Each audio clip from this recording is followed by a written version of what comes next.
menyajikan video tentang langkah-langkah IVF Mixter dan evaluasi yang dilakukan. Saya Ananda Farelino dengan NIM akhir 48. Saya Belvina dengan NIM akhir 50. Saya Linda Puspita dengan NIM akhir 49. Saya Salwada Sinta dengan NIM akhir 46. Dan saya Martia Sanjemi dengan NIM akhir 47.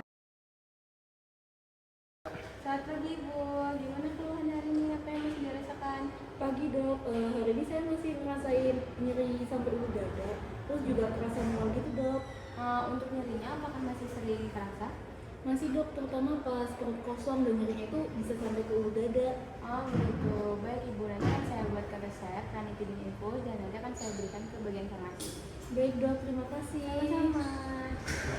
Nah, sebelum obat diberikan kepada pasien, farmasis harus melakukan penyiapan dan pencampuran obat untuk menjamin kualitas, keamanan, serta sterilitas obat yang akan diberikan kepada pasien nantinya. Pada kasus kali ini, pasien akan diberikan obat ranitidin yang akan dicampurkan dengan larutan infus dextrose 5% dengan teknik IV admixture yang menerapkan teknik aseptis. Langkah pertama, cuci tangan dengan sabun sebagai langkah awal teknik aseptis. Selanjutnya, menggunakan APD lengkap untuk menjaga kondisi aseptis selama proses IV admixture, mencegah kontaminasi dari operator kesediaan, serta melindungi operator dari paparan bahan yang digunakan. Selanjutnya, lab disterilisasi terlebih dahulu menggunakan lampu UV selama 30 menit. Kemudian, lampu UV dimatikan, lalu blower dan lampu kerja dinyalakan untuk menciptakan aliran udara bersih dan memberikan pencahayaan yang memadai.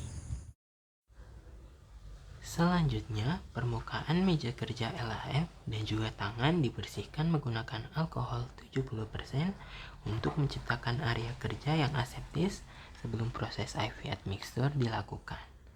Selanjutnya, dilap satu arah dengan menggunakan tisu untuk mencegah kontaminan yang sudah terangkat agar tidak berpindah kembali ke area yang telah dibersihkan.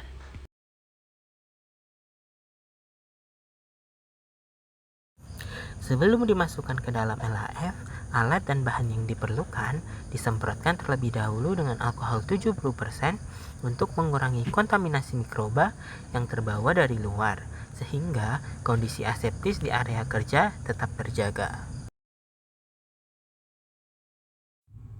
Langkah selanjutnya, diambil kemasan spuit 3 ml, kemudian disemprotkan dengan alkohol 70% pada kemasan spuit untuk mengurangi risiko kontaminasi mikroba, dan kemudian dibuka kemasan spuit.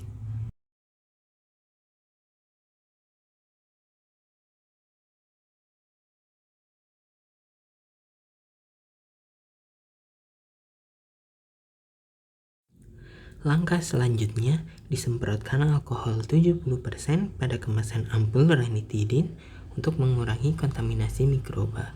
Kemudian, dibuka kemasan ampul obat dan dipastikan tidak ada cairan pada penutup ampul ranitidin dengan mengetukkan pada kepala ampul untuk mengembalikan cairan yang menempel di bagian atas. Setelah itu, dibuka ampul dengan cara mendorongkan ke depan untuk membuka ampul secara aman dan memudahkan pengambilan sediaan.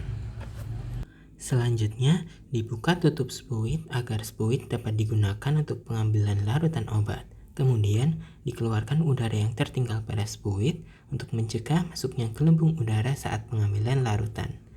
Lalu, diambil larutan ranitidin sebanyak 2 ml untuk memperoleh dosis yang sesuai dengan formula yang akan dibuat.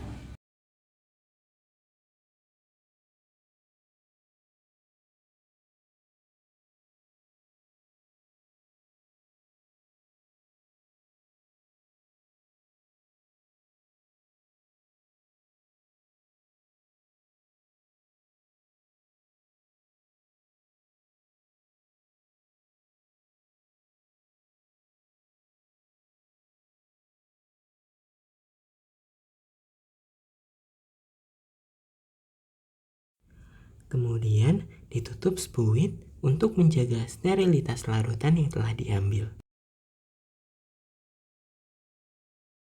Selanjutnya, disesuaikan volume hingga volume yang diinginkan untuk memastikan jumlah larutan yang diambil sesuai dengan dosis yang ditetapkan. Setelah itu, diketuk badan spuit agar dipastikan tidak ada gelembung udara untuk menjamin ketepatan volume larutan yang akan dipindahkan. Langkah selanjutnya, disemprotkan alkohol 70% pada tutup cairan infus dextrose 5% untuk menjaga aseptisitas area yang akan digunakan sebagai tempat injeksi obat.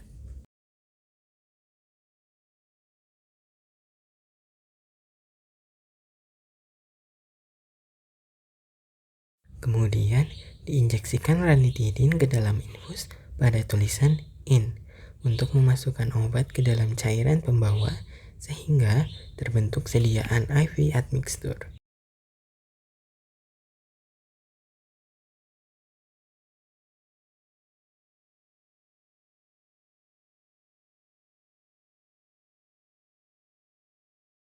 Setelah itu, dihomogenkan sediaan infus untuk memperoleh campuran ranitidin dan dextrose 5% yang seragam, sehingga setiap bagian sediaan memiliki konsentrasi obat yang sama.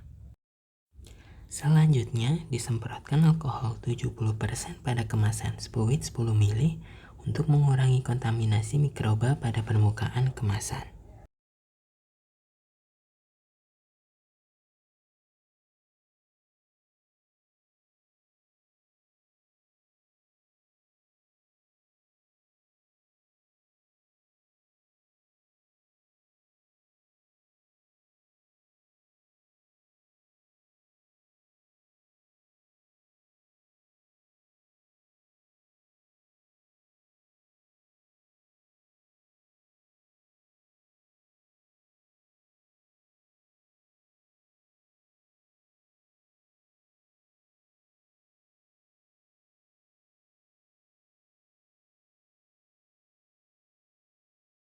Kemudian diambil 10 ml infus yang telah tercampur ranitidin melalui tulisan out untuk memperoleh sampel yang representatif untuk dilakukan evaluasi sediaan.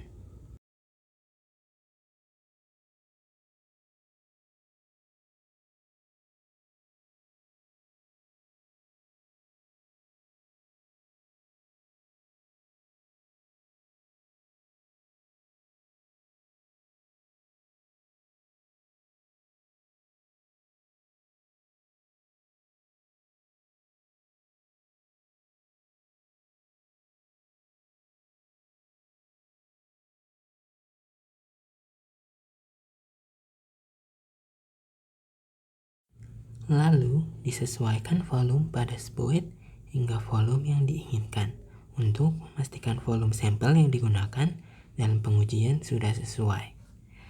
Setelah itu, dipastikan tidak terdapat gelembung udara untuk menjamin ketepatan volume sampel dan mencegah gangguan pada proses evaluasi.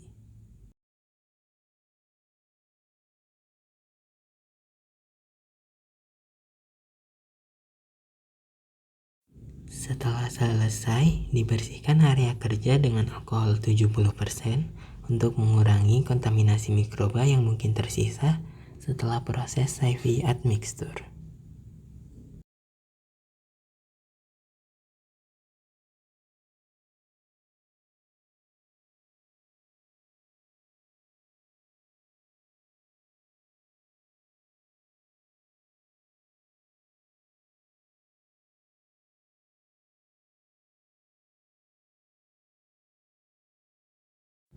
Kemudian dimatikan blower dan lampu kerja karena seluruh proses pencampuran telah selesai dan disterilisasi area kerja dengan menghidupkan lampu UV selama 30 menit. Setelah itu dilakukan evaluasi kejernihan dan partikel asing untuk memastikan sediaan tetap jernih, bebas dari partikel yang terlihat secara visual dengan syarat keberterimaan, larutan jernih dan tidak terdapat partikel asing. Kemudian dilakukan evaluasi uji kebocoran kemasan untuk memastikan kemasan tetap utuh, tidak mengalami kebocoran, dan mampu mempertahankan sterilitas serta kualitas sediaannya. Dengan syarat keberterimaan, tidak terdapat cairan yang keluar dari kemasan. Udah gitu dong. Selanjutnya, dilakukan evaluasi pH sediaan untuk memastikan pH campuran infus masih sesuai untuk pemberian intravenal, sehingga meminimalkan risiko iritasi pada pembuluh darah dan ketidaknyamanan pada pasien. Dengan syarat keberterimaan, pH injeksi ranitidin berada dalam rentang 6,7 sampai 7,3. Berikut untuk pemberian label pada sediaan IV admixture.